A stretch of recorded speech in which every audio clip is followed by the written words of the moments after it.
성경에 보면은 어느 집에 부모가 돌아가시고 형제 간에 유산 문제 때문에 갈등을 일으키는 그런 형제가 있었습니다. 아마 형이 자기 욕심을 너무 내는 것 같아서 동생이 예수님을 찾아갑니다. 예수님, 형에게 좀 말해서 이 문제를 좀 해결해 주십시오. 이런 청을 했는데 그 말을 듣고 예수님께서 한 비유를 말씀하십니다. 한 부자가 있었는데 그해 농사를 잘 져서 얼마나 풍년이 들었는지 정말 그 소출이 넘치도록 많았습니다. 이 농부가 얼마나 신이 났겠어요. 그래서 그 거둬들인 소출을 창고에 들이려고 하는데 기존에 있는 창고는 너무 작았습니다. 그래서 그 창고를 다 헐어버리고 큰 창고로 다시 지었습니다. 거기에 거둬들인 모든 곡식들을 가득가득 채웠습니다. 그리고 흐뭇하게 그것을 바라보면서 그렇게 말합니다.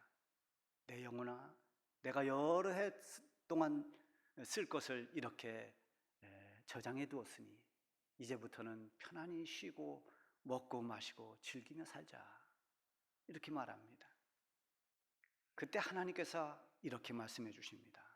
어리석은 자야, 내가 내 영혼을 오늘 밤에 도로 찾으리니 그러면 내가 준비한 이 모든 것이 누구의 것이 되겠느냐? 이게 주님께서 말씀해 주신 비유의 말씀이었습니다. 많은 것을 거둬들이고 창고에 모아놓고 이제는 먹고 즐기자고 말하는 그 농부를 어리석은 자라고 그렇게 말했습니다. 자기 영혼에 대해서 단지 세상에서 먹고 살 것에만 관심을 두고 거기에 집착하고 욕심을 부리는 그런 삶이 얼마나 어리석은 것인가를 깨우쳐주고 있는 거죠. 이 세상을 살아가는 사람들 가운데는 여러 종류의 사람들이 있습니다만은 대부분 세 종류로 나누면 그렇습니다. 오직 이 육체를 위해서 내가 어떻게 하면 이 세상 사는 동안 잘 먹고 잘 살 것인가 라는 1차원적인 삶에 집중하며 사는 사람들이 있습니다. 이런 사람들은 어떻게 해서든지 잘 먹고 잘 살아야 됩니다. 무엇을 먹을까, 무엇을 마실까, 무엇을 입을까가 주 관심입니다. 여기에 집중하다 보니 이것을 충족시킬 수 있는 것은 돈입니다. 그래서 재물이 우선순위가 됩니다. 어느새 재물이 우상이 됩니다. 요즘 우리가 살아가고 있는 이 세대는 점점 물질 만능의 세상이 되고 있습니다.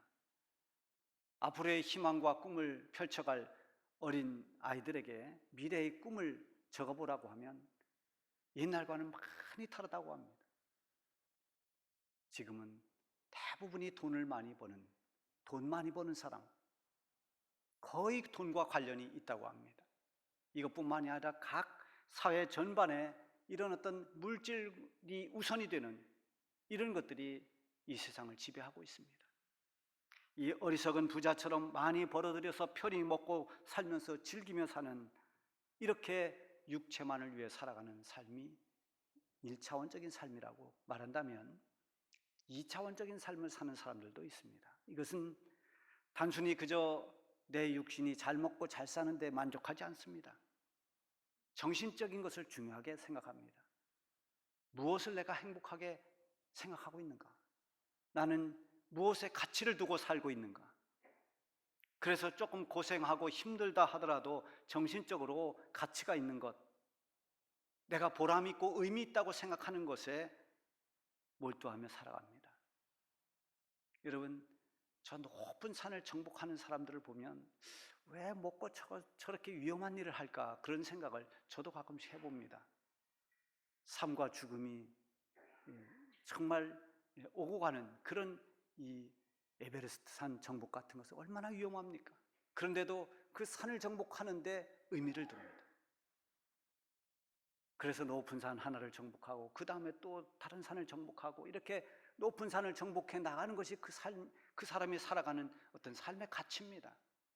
그것이 자기가 정신적으로 그것을 귀하게 생각합니다. 의미를 두고 살아갑니다. 자연과 더불어 살아가는 사람들은 그것이 행복하다고 생각합니다.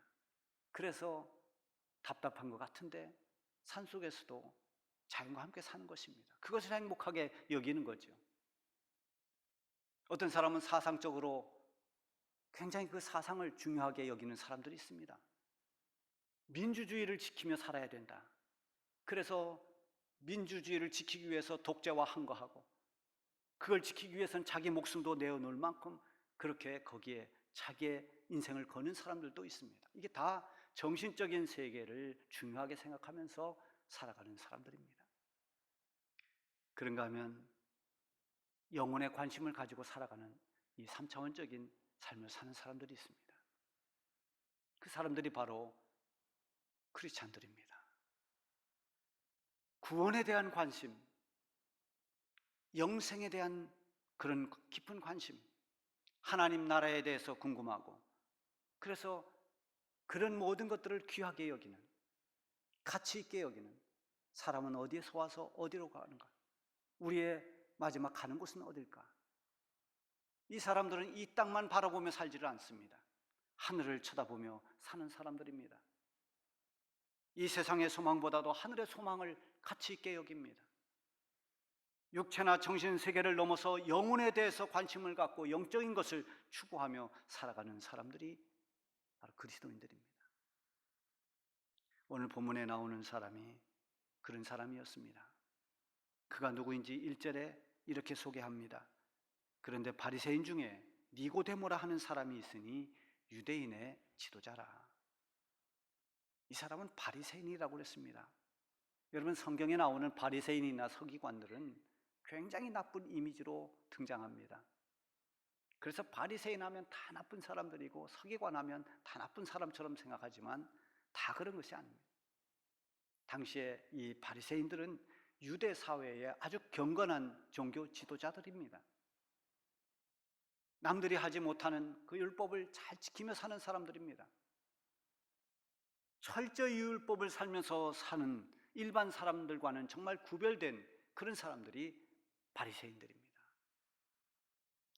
거기다가 10절에 보면 예수님이 그렇게 말하죠. 너는 이스라엘의 선생으로서 이것을 모르느냐? 너는 이스라엘의 선생이라고 하는 거 보면 아마 니고데모는 랍비이기도 했습니다. 랍비는 당시에 가장 지식을 갖춘 그런 최고의 지성을 갖춘 사람들입니다. 그야말로 율법을 가르치는 선생님 가운데 선생님입니다. 그리고 이 니고데모는 유대인의 지도자라 그랬습니다. 이것은 무엇을 말하는가 하면 바로 사내들인 공회원이라는 말입니다. 지도자 가운데서도 가장 명예를 가지고 있는 지도자입니다. 우리나라로 말하면 뭐 똑같을 수는 없지만 국회의원, 당시에 이 이스라엘은 70여 명의 사내들인 공회의원들이 있었습니다. 이들이 가지고 있는 명예와 권력이라고 하는 것은 최고의 명예요, 최고의 권력입니다. 이들에게는 특별히 최고 재판권을 행사할 수 있는 그런 권한이 주어져 있습니다. 그뿐만 아니라 니고데모는 훗날 예수님의 장례를 준비할 만큼 모략과 향료를 100근이나 준비했다고 그랬어요. 이 100근이면 당시에 왕들의 장사를 치르는 정도의 양이라고 합니다. 가격으로 따지면 어마어마한 그런 가격입니다.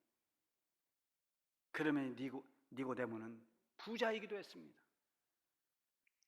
어쨌든 이 니고데모는 한 사람이 다 갖출 수 없는 여러 가지 지성과 명예와 어떤 권세와 부 다 갖췄습니다. 이런 니고데모가 밤중에 예수님을 찾아옵니다.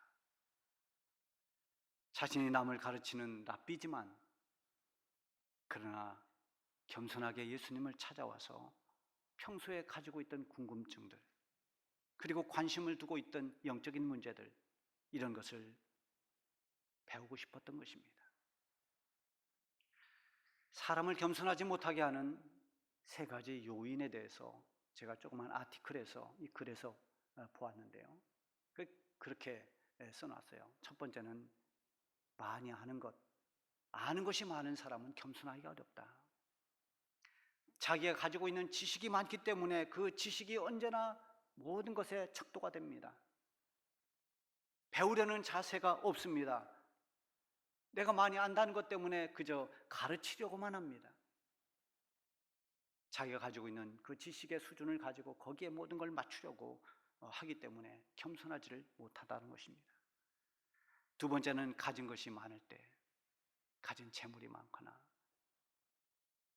여러분 아는 것이 많을 때도 그렇지만 가진 재산이 많으면 그것 때문에 낮아지기가 어렵습니다.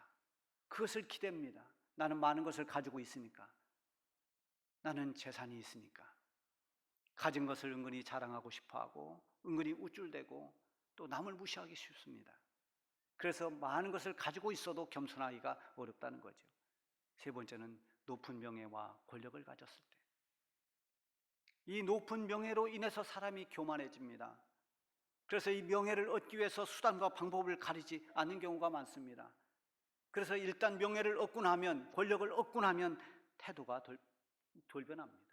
목이 뻣뻣해지고 어깨에 힘이 들어갑니다. 겸손하기가 어려워집니다.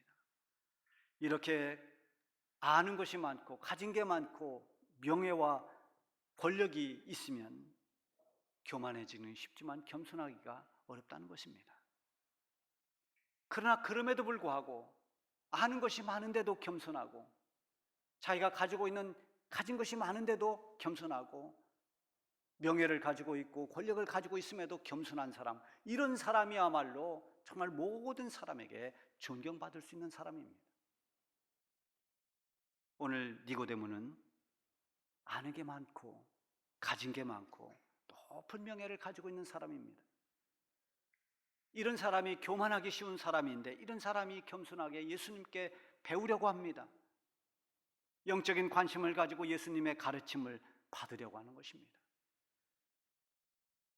그가 찾아왔습니다. 2절에 보면 그가 밤에 예수께 와서 이르되 라삐여, 우리가 당신은 하나님께로부터 오신 선생인 줄 아나이다. 하나님이 함께 하시지 아니하시면 당신이 행하시는 이 표적을 아무도 할 수 없음이니이다. 니고데모는 예수님을 하나님께로부터 온 선생입니다, 이렇게 말해요. 그러니까 하늘의 비밀을 가르칠 수 있는 분입니다, 이런 말이죠. 거기다가 예수님께서 행하신 표적을 보고 단순히 그 표적에서 나타난 놀라운 것만 보지 않고, 저런 표적을 행할 수 있는 분이라면 분명히 하나님이 함께하는 분이다 라는 것을 믿고 있었습니다. 여러분, 영적인 것에 관심이 없는 사람들은 예수님의 능력을 보고 예수님의 표적을 보았어도 1차원적인 생각 이상을 할 수가 없습니다. 병을 고치는 예수님의 능력을 보았을 때, 저분이 병 고치는 능력이 있구나, 나도 저분에게 병 고침을 받아서 지금까지 고통받으며 살았던 내 팔자를 좀 고치고 나도 좀 건강하게 살아봐야 되겠다, 여기까지는 생각하지만 그 이상을 생각하지 못합니다. 예수님의 표적을 보면서 어떻게 저런 일을 할 수 있을까? 지금 같으면 세상에 이런 일이 거기에 출연하면 최고 인기겠구나, 아마 초능력자나 또는 세계 최고의 어떤 마술사나 이렇게 생각하는 사람들도 있었을 것입니다. 단지 그저 이 세상의 것으로만 생각하는 거죠. 니고데모는 율법을 지키며 사는 바리새인이었지만 그 율법으로는 채울 수 없는 영적인 목마름을 가지고 있었습니다. 영생은 어떻게 얻는 것일까? 사람이 어떻게 구원을 받을 수 있을까? 이런 영적 관심이 참 많았습니다. 평소에 예수님을 만나고 싶었습니다. 그러다가 니고데모가 마음의 결단을 하고 밤중에 예수님을 찾아온 것입니다. 예수님을 만나서 했던 2절 말씀을 보면 그 말에 질문형이 없습니다. 이건 뭡니까? 저건 뭡니까? 이렇게 묻는 질문형이 아니라 나는 이런 줄 알았습니다, 이렇습니다 라고 서술형으로 되어 있습니다. 그렇지만 그 말 속에 있는 것을 깊이 살펴보면 니고데모가 지금 엄청난 궁금증을 가지고 있다는 것을 알 수가 있습니다. 예수님은 니고데모의 그 마음을 간파하셨습니다. 또 니고데모가 무엇을 궁금해하고 있는지 예수님은 알고 계셨습니다. 그래서 지금 니고데모는 이렇습니다, 이렇습니다 얘기하는데 예수님은 이렇게 대답하십니다. 진실로 진실로 내게 이르노니 사람이 거듭나지 아니하면 하나님 나라를 볼 수 없느니라. 하나님 나라에 대해서 말씀하십니다. 거듭남을 언급하고 있습니다. 그리고 하나님 나라의 열쇠는 거듭남에 있다는 것을 말씀해 줍니다. 니고데모는 아직 이 거듭남이라고 하는 의미를 잘 알아듣지 못했습니다. 자신의 영적 무지를 그는 체면이나 아니면 어떤 자기가 가지고 있는 자존심으로 그것을 포장하려고 하지 않았습니다. 자기가 깨닫지 못하고 알지 못하는 이 거듭남이 무엇인지에 대해서 다시 예수님께 묻습니다. 4절에 보면 니고데모가 이르되 사람이 늙으면 어떻게 날 수 있사옵나이까? 두 번째 모태에 들어갔다가 날 수 있사옵니까? 거듭난다고요? 다시 난다고요? 사람이 어떻게 다시 어머니 뱃속에 들어갔다 다시 또 나올 수 있겠습니까? 육체의 재탄생으로 이해를 했습니다. 그렇게 생각하니까 이 도무지 이것을 이해할 수가 없는 겁니다. 예수님께서 거듭나야 한다는 것은 육체의 문제가 아닙니다. 영혼의 문제입니다. 한 줌의 흙으로 돌아가는 육체가 아니라 하나님 나라에 들어가서 영생을 얻는 영혼에 초점을 맞춘 말씀입니다. 그래서 하나님 나라에 들어가려면 영적으로 거듭나야 함을 말씀하고 있는 겁니다. 5절 6절에 보면 예수님 대답하십니다. 진실로 진실로 내게 이르노니 사람이 물과 성령으로 나지 아니하면 하나님 나라에 들어갈 수 없느니라. 육으로 난 것은 육이요 영으로 난 것은 영이니. 여러분, 물과 성령으로 거듭나지 않으면 안 된다. 물은 세례를 말합니다. 그러나 그렇다고 해서 세례가 거듭남의 조건이다라는 이런 말은 아닙니다. 과거에 어떤 분이 아주 고민스럽게 상담을 요청해 왔습니다. 목사님, 제가 세례를 받기는 받은 것 같은데 받았는지 안 받았는지가 정확히 알지를 못하겠습니다. 불안합니다. 그래서 이 세례 안 받으면 구원받지 못할 것 같고, 그래서 다시 세례를 좀 주시면 안 되겠습니까? 여러분, 세례를 받았다고 구원을 받고 세례를 받지 않았다고 구원받지 못하는 건 아닙니다. 그 세례의 의미는 본래 물속에 들어갔다가 다시 나옵니다. 그런데 그걸 약식으로 물을 그냥 머리에 얹습니다. 그 의미는 뭐냐면 물속에 들어갔다 나온 것처럼 물에 들어갔다 나오냐가 중요한 것이 아니라 지금까지 살아왔던 죄인으로 살아왔던 나의 옛사람은 이제 죽었고 이제 물속에 들어가는 겁니다.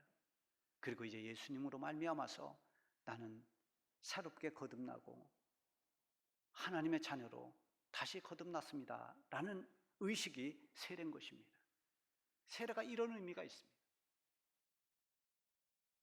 우리가 믿음으로 세례를 받습니다. 나는 예수님을 믿습니다.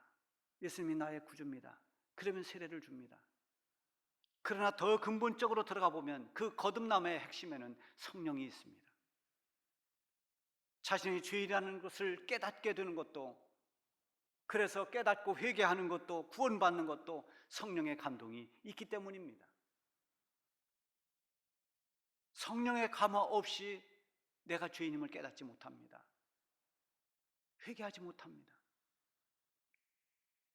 이런 성령의 감동을 받아들이는 것이 믿음입니다.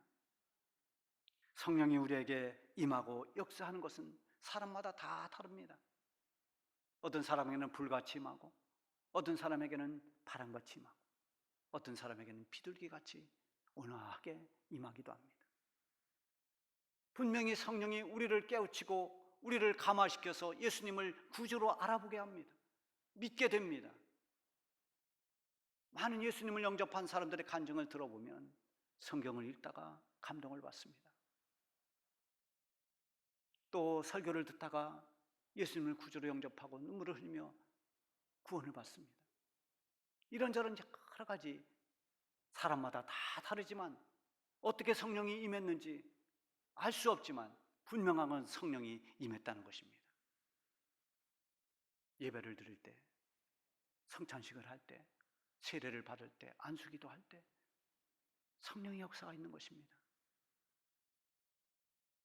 며칠 전에 제가 청주 월드비전 본부장에게 책을 한 권 선물을 받았어요.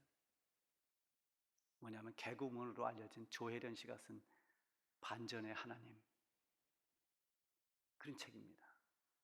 그냥 쉽게 읽을 수 있어서 금방 다 읽었어요.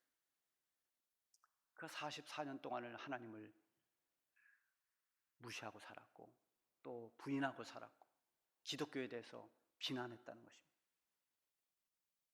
그 45살이 되던 해에 처음으로 남편의 권유로 교회를 나갔다는 겁니다. 모든 게 낯설고 어색했다는 거예요. 그날 불렀던 찬송이 310장. 아, 하나님의 은혜로 있을 데 없는 자, 왜 구속하여 주는지 나는 알 수 없도다. 이게 무슨 뜻인지도 모르겠는데 내 모든 형편 아시는 주님, 주님이 누구신데 내 형편을 아는가? 그런데 왠지 모르는 눈물이 그렇게 흘렀다는 겁니다. 그리고 그날 설교 본문은 출애굽기였는데 출애굽기는 또 뭔가? 그래서 남편을 툭툭 치면서 조용히 물었답니다. 여보, 출애가 뭔데 굽는 거야?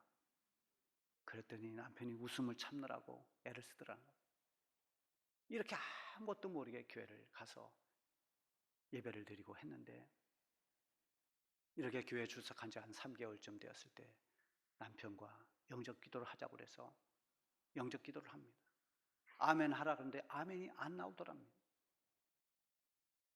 그런데 요한복음 3장 16절 말씀을 읽으면서 거기에 자기 이름을 대입해가지고 들려주면서 하나님이 조혜련을 이렇게 사랑하사 독생자를 주셨으니, 그렇게 반복하는데 갑자기 가슴이 뜨거워지고 크게 믿어지고, 그래서 네라고 대답을 했다. 믿으면 네 하라고 하는 말에 네라고 소리를 질렀다.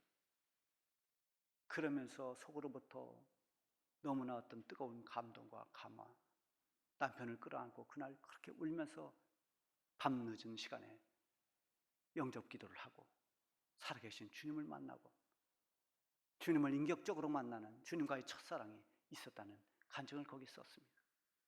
성령의 감화가 있었기 때문에 일어난 일입니다. 성령은 눈에 보이지 않습니다. 눈에 보이지는 않지만 성령은 우리 가운데 역사하고 있습니다. 움직이고 있습니다. 8절에 보면 바람이 임으로 불매 내가 그 소리를 들어도 어디서 와서 어디로 가는지 알지 못하나니 성령으로 난 사람도 그러하니라. 성령이 나를 어떻게 만져주셨는지, 성령이 내 마음을 어떻게 움직였는지 우리는 다 알지 못합니다. 그러나 분명히 성령이 우리 가운데 역사했습니다. 바람이 불어서 이 모든 꽃잎이 흔들려도 우리는 그 바람을 보지 못합니다. 그러나 분명히 이 꽃잎이 흔들리는 걸 보면 바람이 있다는 걸 우리는 알 수 있습니다. 우리가 예수님을 구주로 믿는다는 것 신기하지 않습니까? 우리는 한 번도 보지도 못했던 예수님이 십자가에 나를 위해 못 박혔다는 것이 믿어진다는 것이 여러분 이상하지 않습니까? 성령이 우리 가운데 역사한 것입니다. 거듭남의 은총에는 성령의 감화가 있었던 것입니다. 우리가 예수님을 영접하고 제사함받고 구원받은 것은 하나님이 우리를 위해서 독생자 예수님을 보내주셨기 때문이요, 성령께서 우리를 감화시켜서 예수님이 우리의 구주인 줄을 믿게 하고 그 믿음으로 구원받게 하신 것입니다. 여러분 요즘에 무엇에 관심을 쏟으면서 살아가고 있습니까? 여러분의 관심은 무엇입니까? 우리는 다시 한번 우리를 구원하신 주님께 좀 더 많은 관심을 가지며 살아가십시다.